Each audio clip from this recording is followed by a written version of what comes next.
Hello friends, কেমন আছো তোমরা? দেখো আজকে আমি সোয়াবিন একটা রেসিপি বানাবো, সোয়াবিনের কোফতা। তো ওই জন্য প্রথমে সোয়াবিনগুলো একটু সেদ্ধ করে নেব।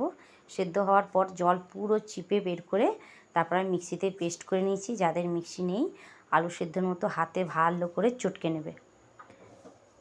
তারপর একটা বাটির মধ্যে আমি সোয়াবিনটা নিয়ে নিলাম, সাথে এরপর এর মধ্যে দেবো লবণ, হলুদ, পেঁয়াজ কুচি আর বেসন।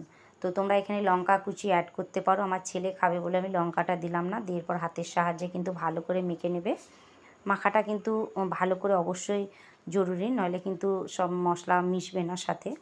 তারপর আমি এখানে সোয়াবিন মাখা হয়ে গেলে আমি কোফতার আকারে শেপ করে নেব। তো তোমরা যদি চাও গোল গোলও করতে পারো, আমার এই শেপটাই ভালো লাগে। তো আমি এই শেপটা সব করে নিচ্ছি, করে নিয়ে তারপরে আসছি ফিরে। এবার দেখো কড়া গরম করেছি, কড়া গরম করে সর্ষের তেল দিয়েছি। আমার অবশ্যই সর্ষের তেলেই ভালো লাগে ফ্রাই করতে। তো সর্ষের তেল দিয়ে আমি সমস্ত কোফতাগুলো ফ্রাই করে নেব। তো এটা হাই টু মিডিয়াম, একদম হাই ফ্লেমে দেবে না, তাহলে কিন্তু উপর থেকে ভাজা হয়ে যাবে, ভেতরটা কাঁচা রয়ে যাবে।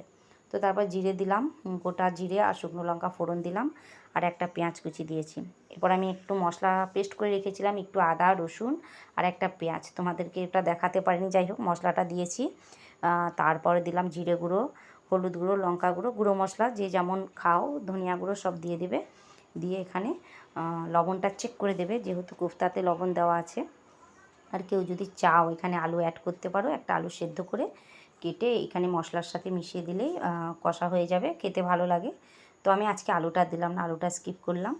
লঙ্কা গুঁড়োও সামান্য দিলাম, যেহেতু ছেলে খাবে। এরপর সামান্য জল দিয়ে মশলাটা তেল ছাড়া পর্যন্ত কষিয়ে নেবে।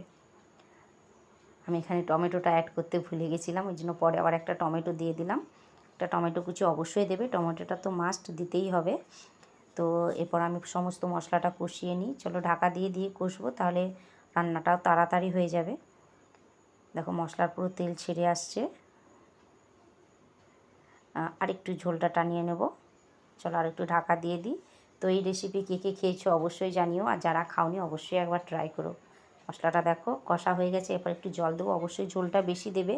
কোফতায় কিন্তু ঝোলটা পুরো টেনে নেবে, ওই জন্য জলটা একটু বেশি করে দেবে। ঝোলটা যখন ফুটে উঠবে, এরপর যে কোফতাগুলো বানিয়ে রেখেছি, কোফতাগুলো সব এর মধ্যে দিয়ে দেবো।